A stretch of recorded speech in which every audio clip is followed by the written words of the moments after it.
Bueno, buenos días a todas y a todos. Muchas gracias por estar aquí con nosotros, sobre todo en el día tan importante en el que nos encontramos, ¿no? El hoy, 8 de marzo, vamos a escuchar a la licenciada doctorante Gabriela Garnica Navarro. Ella es licenciada en Psicología por la Universidad Nacional Autónoma de México. Tiene el diplomado en línea sobre trata de personas y criminalidad y violencia de género por la UNAM y por la Universidad Lucía Botín de México. Asimismo, ella es psicóloga con perspectiva de género, especialista en campo psicosocial y clínico, y trabaja desde hace más de 6 años en temas relacionados a derechos humanos, violencia contra las mujeres y trata de personas con fines de explotación sexual. Por eso, el día de hoy vamos a escuchar su conferencia titulada Trata de mujeres y niñas con fines de explotación sexual. Muchas gracias por aceptar la invitación, Gabriela, y bienvenida. Muchas gracias, Cintia. Muchas gracias a todas y a todos los que nos están viendo en este día tan importante. Bueno, pues ya como lo decías, ¿no? El día de hoy estamos aquí pues para hablar de un tema muy importante, ¿no? De la trata de mujeres y niñas con fines de explotación sexual. Entonces, el día de hoy vamos a ver que, pues primero una pequeña introducción al tema, ¿no? Donde voy a tocar algunos puntos como pues la violencia, ¿no? Contextualizar. Después pues vamos a ver qué es la trata de personas, tal cual, adentrándonos al tema, para posteriormente mirar los alcances de este fenómeno, ¿no? Tanto en el mundo como en nuestro país. Así vamos a hablar sobre las más, que en este caso, pues, en el caso de principalmente, ¿qué alteraciones psicológicas tienen estas personas que sufren este tipo de violencias? Y bueno, finalmente vamos a tener unas conclusiones finales sobre este tema, sobre propuestas y de lo que se está haciendo acerca de este delito. Bueno, como les decía, para nuestra primera parte, pues va a haber una pequeña introducción, ¿no? Sobre la violencia. Entonces, hablando de violencia, tenemos que, pues sabemos que esta se expresa a partir de ciertos mandatos o roles de género, ¿no? Estos sabemos que son construidos pues por nuestro contexto sociocultural. Se asignan, digamos, como un deber ser a las personas incluso desde antes de que nacemos, ¿no? Se crean ciertas expectativas cuando se sabe que el bebé o la bebé que viene en camino tiene cierto sexo, ¿no?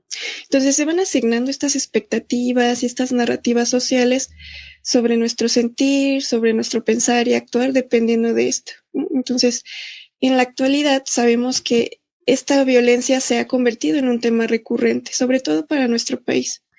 Está compuesta por dinámicas que normalizan y permiten estos maltratos y abusos, principalmente hacia poblaciones que son más vulneradas en sus derechos humanos, como son mujeres, niñas, niños, población LGBT, migrantes, entre otras.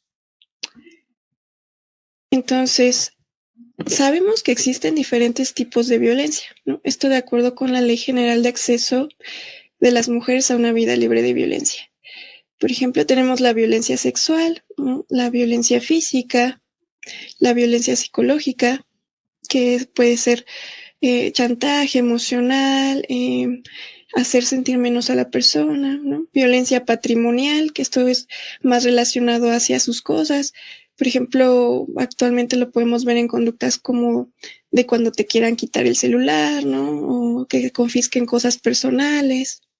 La violencia económica, que también la podemos ver en ámbitos pues laborales, ¿no? Donde las mujeres no tenemos acceso, por ejemplo, a los mismos salarios que los hombres por hacer un mismo trabajo, ¿no? Entre otras cosas. Entonces tenemos que estos son los tipos de violencia. Estas, pues podemos observarlas en diferentes ámbitos. En nuestro ámbito familiar, ¿no? Con estas dinámicas que se dan a partir de lo que ya decíamos, ¿no? Las expectativas, los roles de género. En el trabajo, en este sentido, un ejemplo claro pues es el techo de cristal, ¿no? Esta parte donde nosotras como mujeres se nos impide seguir creciendo profesionalmente, no se nos da esta oportunidad, por ejemplo, de tomar puestos de liderazgo, ¿no? Donde históricamente pues se han posicionado más hacia los hombres. La escuela también es un ámbito donde podemos observar la violencia, la comunidad, ¿no? En las relaciones afectivas, con estas relaciones donde se busca tener el poder, ¿no? Por parte, por ejemplo, en una relación heterosexual del hombre, ¿no? La interacción en el mundo digital, también ahí podemos observar la violencia como el ciberbullying, ¿no? O estos acosos digitales con imágenes, con memes. Entonces, bueno, ahí está también los ámbitos donde podemos encontrarla. Ahora bien, vamos a pasar a qué es la trata de personas, ¿no? Como ya les decía, es importante tener en cuenta este contexto que ya les estaba dando previamente. Entonces, tenemos que la trata de personas es un delito de lesa humanidad, ¿no? Que atenta gravemente contra derechos humanos fundamentales como son la libertad, la salud, la integridad y la dignidad, ¿no? Es una de las expresiones más crueles y lacerantes de violencia que afecta, como ya lo decía, a ciertas poblaciones vulneradas por una cultura misógina y patriarcal, como la nuestra, ¿no? Ya decíamos que son mujeres, niñas, niños, población LGBT, población migrante, entre otras personas que pueden estar encontrándose en situaciones de vulnerabilidad. Cuando hablamos de trata de personas, la definición como tal que establece la ONU en su protocolo de Palermo, ¿no? Esto en el 2000, esta captación, el transporte, el traslado o la acogida o la recepción de personas, ¿no? Recurriendo a diversos medios coercitivos para un fin de explotación. Esta captación, este transporte, este traslado, pues se da a partir de diferentes medios comisivos, ¿no? Y ahorita vamos a explorar un poquito más en esto. Tiene un fin, ¿no? Que es obtener el beneficio económico a partir de esta explotación de los cuerpos, ¿no? De esta explotación de una persona, vulnerando así pues sus derechos humanos. Aquí en la trata observamos que destacan 3 elementos clave, ¿no? Para tener en claro que cómo es que se define el delito, ¿no? O esta acción, pues tenemos que tener en cuenta estos 3 momentos, ¿no? Estos 3 elementos clave. Para empezar, pues existe una acción como primer elemento, ¿no? El delito en sí mismo es la acción de captar, de transportar, de trasladar, de recibir a una persona. En un segundo momento, para ejecutar esta acción, pues se emplean diversos medios, métodos o recursos, ¿no? Esto puede ser desde las ofertas falsas de empleo, ¿no? Como también a casos más extremos o graves de violencia, donde se ocupa el uso de la fuerza, secuestran a las personas, desaparición forzada, y también se da mucho en el tipo de explotación sexual que el medio coercitivo sea el enamoramiento, ¿no? El enganche sea enamorar a la víctima. En este caso son las mujeres y niñas. El tratante aprovecha este discurso del amor romántico que permea nuestra sociedad y a partir de eso llega a la vulnerabilidad de la víctima, ¿no?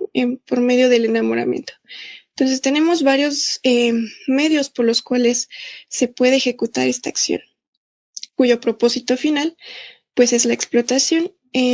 Tenemos tipificados 11 tipos de explotación en la Ley General de Trata y pues entre algunas de ellas es la prostitución forzada, la explotación sexual, trabajos forzados, extracción de órganos, servidumbre, entre otras.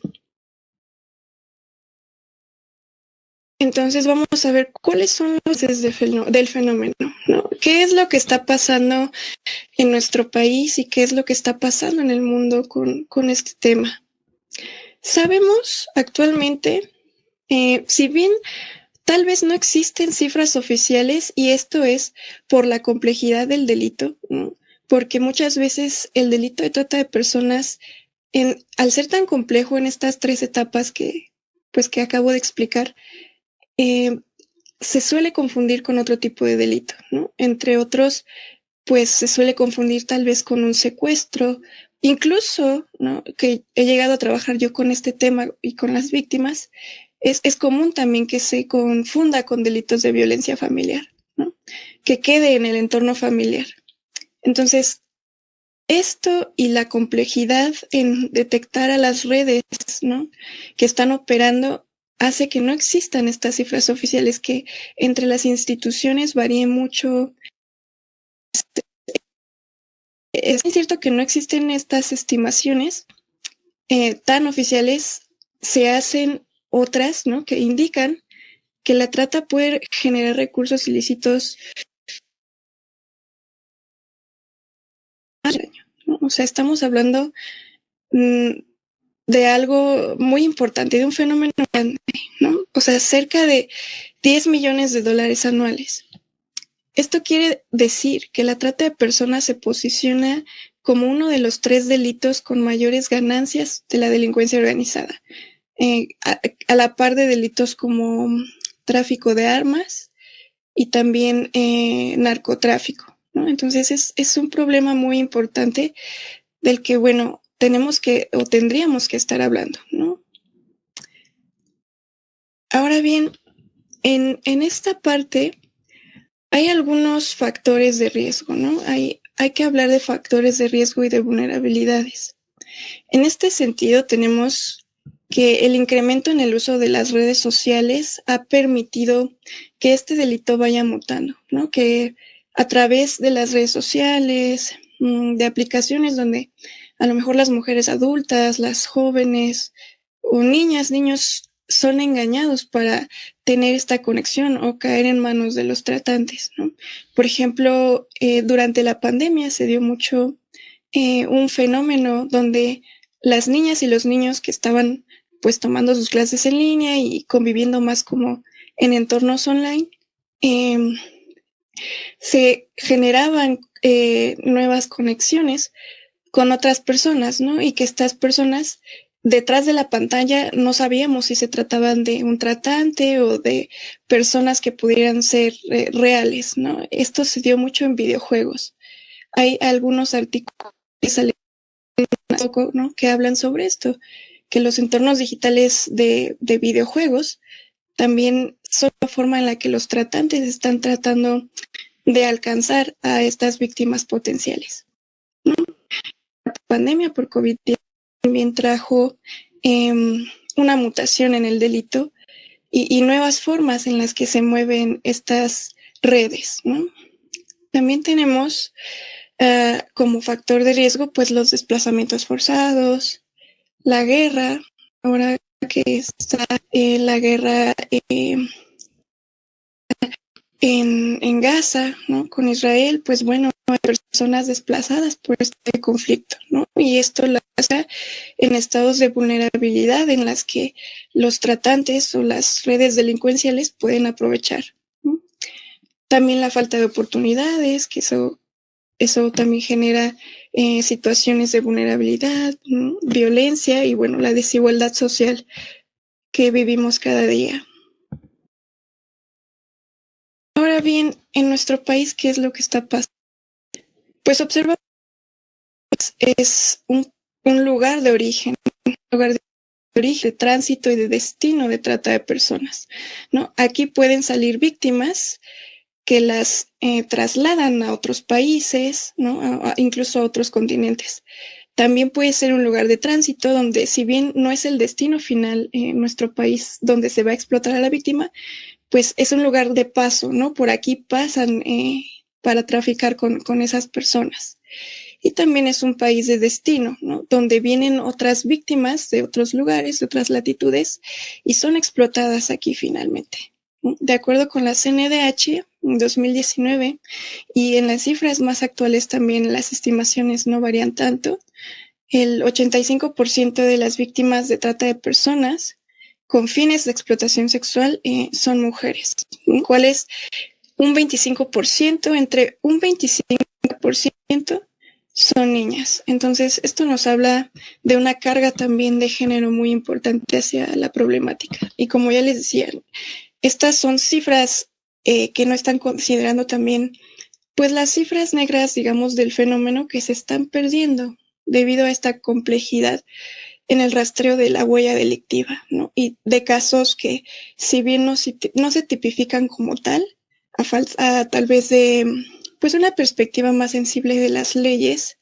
también es una falta de confianza que existe pues por parte de la ciudadanía, ¿no? Cuando denuncias, ¿no? En el actuar de las autoridades. Entonces también debemos considerar esa parte, que algunas de estos casos pues no están llegando a ser denunciados, ¿no? Por esta falta de confianza en el actuar de nuestras autoridades.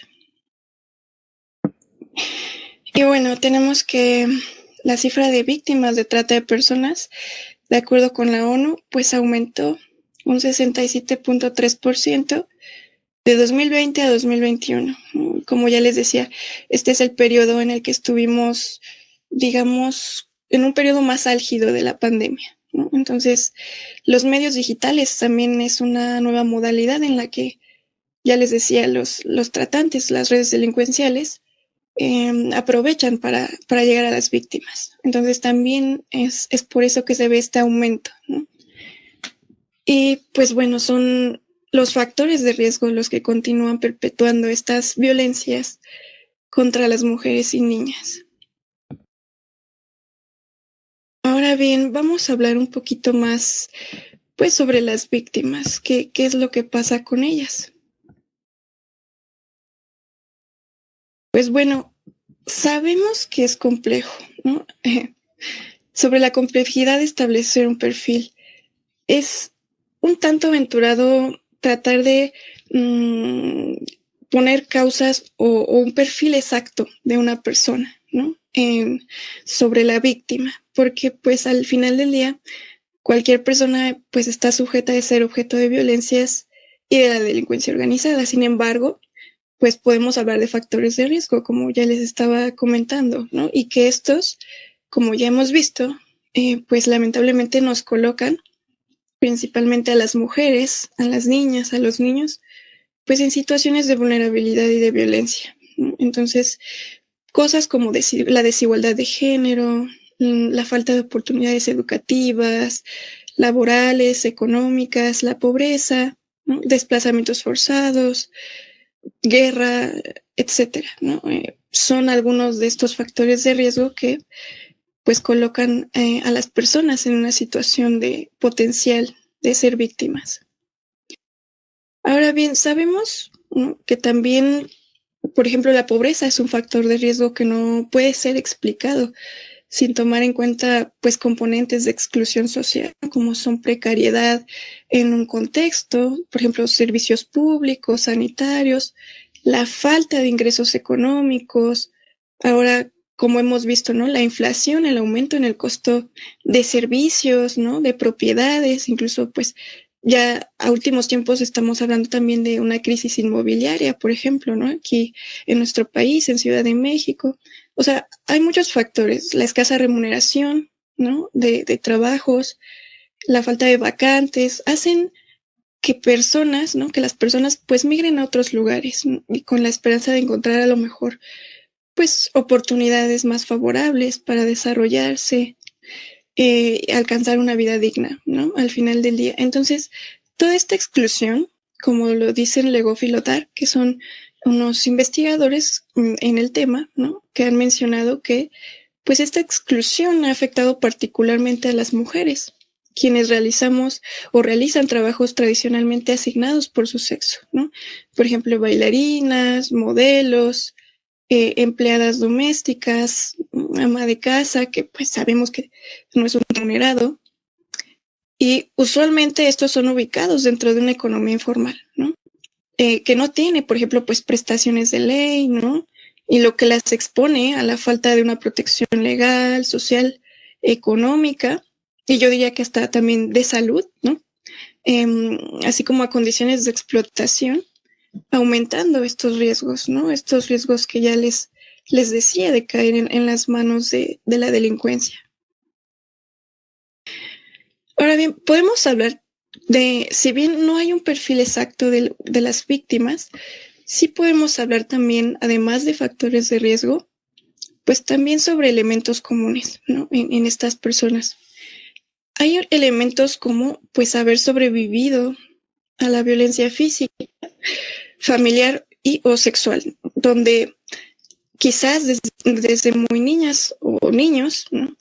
Las personas vivieron en entornos violentos, ¿no? Al vivir en un entorno violento, a veces solemos habituarnos en una especie de desesperanza, ¿no? De acostumbrarnos a esta violencia, de verlo como normal, claro, ¿no? Como también una forma también de protegernos psicológicamente, ¿no?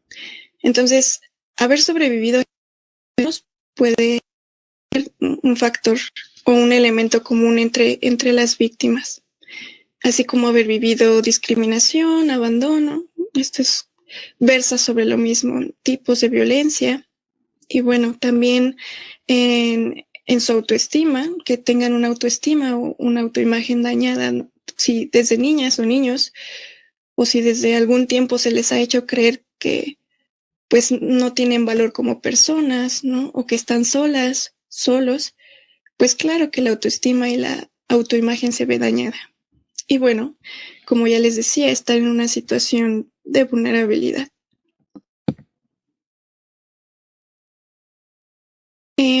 Hablando más sobre esta parte de los tratantes, ¿no?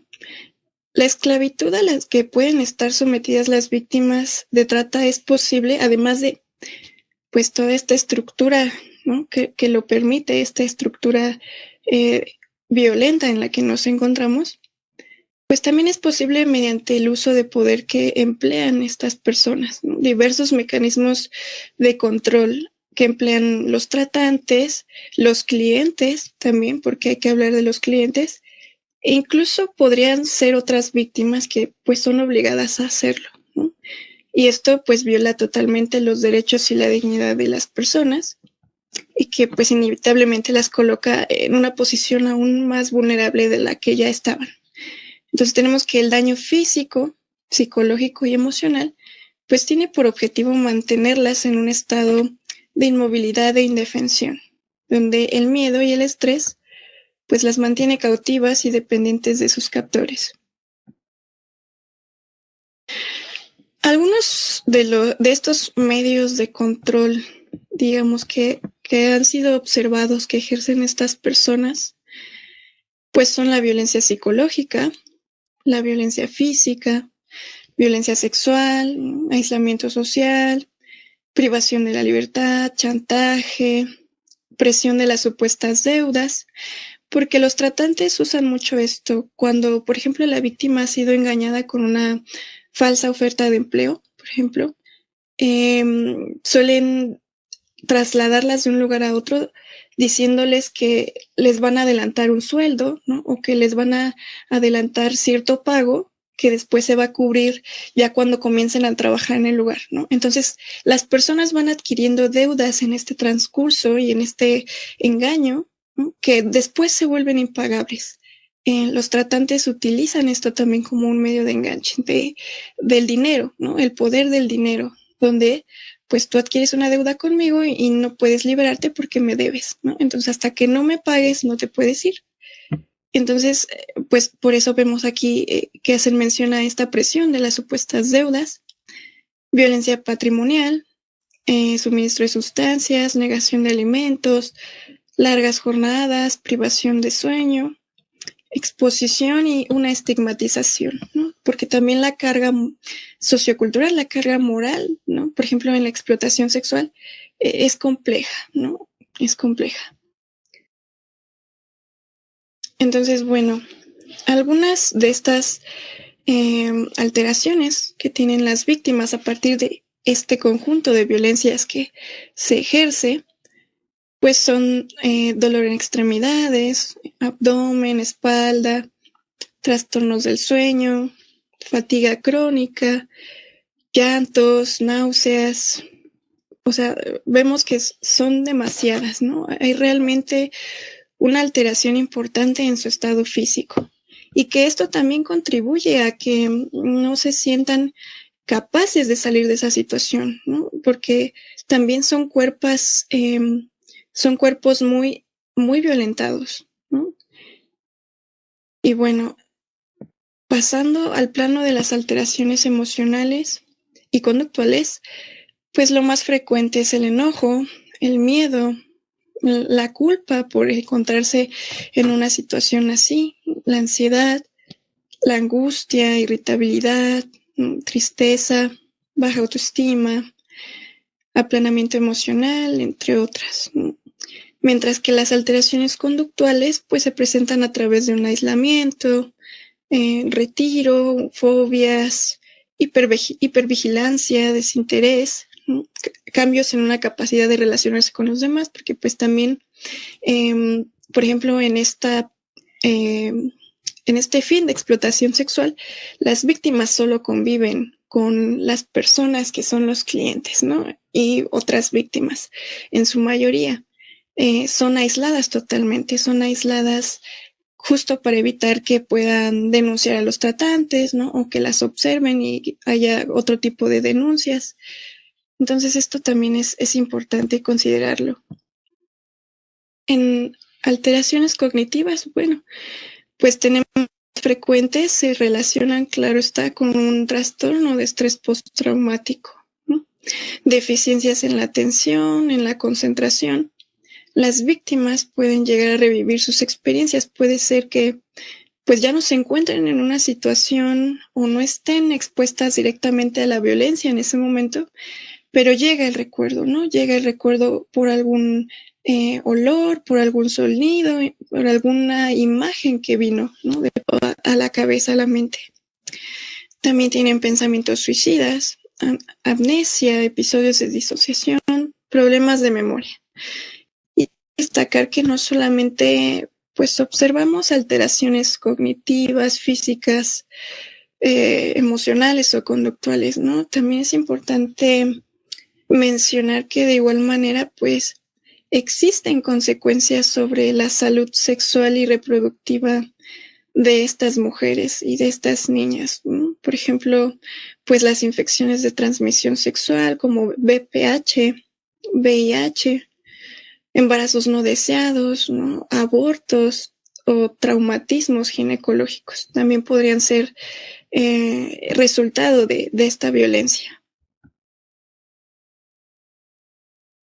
Y bueno, para pasar un poco a las conclusiones finales, me gustaría que lo viéramos justamente como una construcción de propuestas para intervenir en este tipo de fenómeno, de problemática, porque bueno, ya que hemos visto que es algo complejo, que no simplemente se debe a una causa, ¿no? Que hay diversos factores de riesgo que están permitiendo este tipo de violencias tan extremas, ¿no? Este conjunto de violencias tan extremas hacia nosotras, hacia las mujeres principalmente, ¿no? En este caso, de la trata con fines de explotación sexual. Entonces, pues como ya hemos visto, el acceso a una atención psicológica después de haber sobrevivido pues a la trata es muy importante para hacerle frente a este tipo de problemática, ¿no?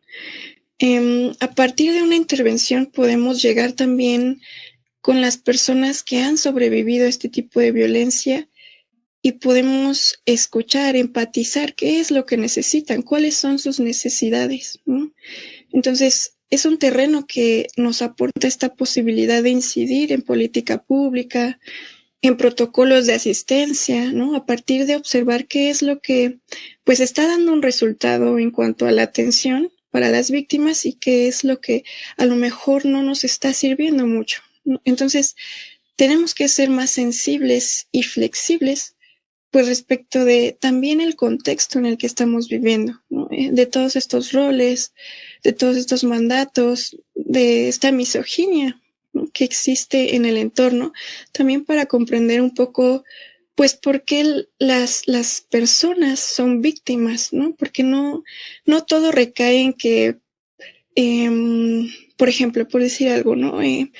Si estás en una relación violenta y no sales de ahí, pues es tu responsabilidad, ¿no? No, claro que no. hay diversos factores que están en juego, ¿no? Hay diversas cuestiones que vienen de más atrás, ¿no? Que son parte de un contexto sociocultural, de un contexto histórico y de algo que hemos aprendido. Entonces, tener esta sensibilidad es muy importante en el proceso de atención psicológica, sobre todo para víctimas de este tipo de violencia. Ahora bien, como les decía, tener presente a las sobrevivientes y escuchar a partir de lo que están necesitando, ¿no? A partir de esta experiencia vivida, pues qué es lo más importante para ellas en ese momento, porque pareciera también a veces que a la autoridad le importa mucho esta parte de rescatar, pero cuando necesitamos atender ya a las sobrevivientes, pues bueno, se dispersa un poco esa intención o esa voluntad política, ¿no? Entonces también es importante tener presente a estas personas, a las sobrevivientes, y escuchar sus necesidades. ¿Qué es lo que realmente requieren? No lo que pensamos nosotras o nosotros, sino lo que ellas requieren. Es importante para trabajar en este acompañamiento. Y bueno, visibilizar el fenómeno, hablar de esto que está pasando, ¿no? Como lo estamos haciendo aquí. Enfocar esfuerzos también en la capacitación de las personas que trabajan en instituciones, por ejemplo, de procuración de justicia, ¿no? Capacitación a servidoras, servidores públicos, así como también trabajar en las limitaciones que tiene la autoridad, ¿no? Haciéndolo una prioridad en la agenda política sin restar también pues recursos a este tipo de contexto, ¿no? Porque también es cierto que en últimos años se han restado un poco los recursos en cuanto a la atención a víctimas. Entonces creo que es importante enfocarnos para hacer prioridad este tipo de situaciones. Y bueno, es importante tener en cuenta, ¿no? Como ya vimos el día de hoy, que pues la trata de personas con fines de explotación, ya sea sexual, ¿no?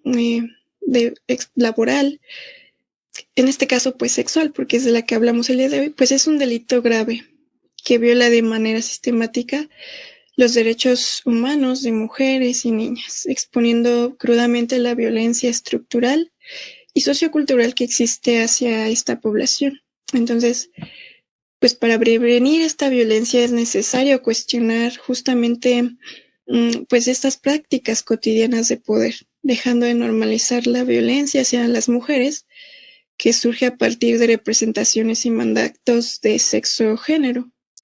Es crucial que podamos reestructurar espacios de nuestra sociedad como la política, la familia, la comunidad, los medios de comunicación, entre otros, ¿no? Donde nosotras, las mujeres, pues seamos ciudadanas, sujetas de derechos y no objetos. Al final, pues esto es como el mensaje, ¿no? Tratar de prevenir, dejando primero de pues normalizar estas pequeñas violencias o esto que podamos ver como pequeño, cuando en realidad todo es importante, ¿no? Ningún tipo de violencia es normal. Entonces hay que dejar de normalizar estas acciones hacia las mujeres, ¿no? Y estas representaciones que se hacen a partir de pues mandatos sexogenéricos. Y con esto creo que podemos llegar también a impactar en problemáticas tan complejas como esta que es la trata de personas con fines de explotación sexual. Y bueno, para finalizar, sin clientes, pues no hay una trata. Muchas gracias por escuchar.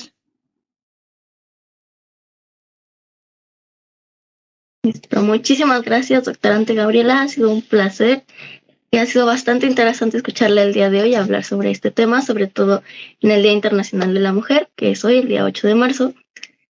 Cabe resaltar que la doctorante Gabriela Gárnica actualmente se encuentra trabajando en esta línea en su trabajo de posgrado. ¿Podrías comentarnos brevemente cómo está este desarrollo que estás realizando? Claro que sí.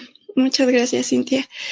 Pues sí, actualmente yo pongo el énfasis ahora en esta parte de la prevención, ¿no? Como ya les decía, creo que es muy importante identificar los factores de riesgo, sobre todo en las comunidades, en una comunidad situada. Porque si bien es cierto, como ya habíamos platicado, hay factores generales o factores de riesgo que podemos intuir, ¿no? Algo que ya está dicho. Ahora, a mí lo que me preocupa o lo que me interesa es identificar estos factores de riesgo en contextos situados. Por ejemplo, mi investigación se basa en la Ciudad de México, ¿no? En las periferias, en este caso Iztapalapa, ¿no? Considero que esto es importante porque, bueno, Iztapalapa tiene pues el mayor número de carpetas de investigación, por ejemplo, por el delito de desaparición de mujeres, ¿no? De mujeres y niñas. Y la desaparición es un delito convexo o un delito que se relaciona con la trata de personas, ¿no? Como ya les decía.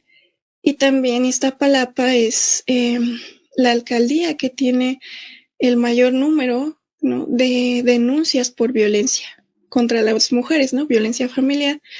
Entonces, hay diversas problemáticas que están convergiendo, ¿no? Para que este sea un punto de interés, ¿no? ¿Qué es lo que está pasando en la comunidad y cómo este delito, ¿no? Esta trata, porque también Iztapalapa es la mayor alcaldía que tiene pues carpetas por el delito de trata de personas. Entonces, bueno, ¿qué es lo que está pasando? ¿No? ¿Cuáles son los factores de riesgo que hay en esa comunidad? Y a partir de eso, a partir de identificar pues qué está pasando con las protagonistas de esto, que son las habitantes, pues tratar de diseñar una estrategia o recomendaciones, ¿no? Para justamente prevenir este delito.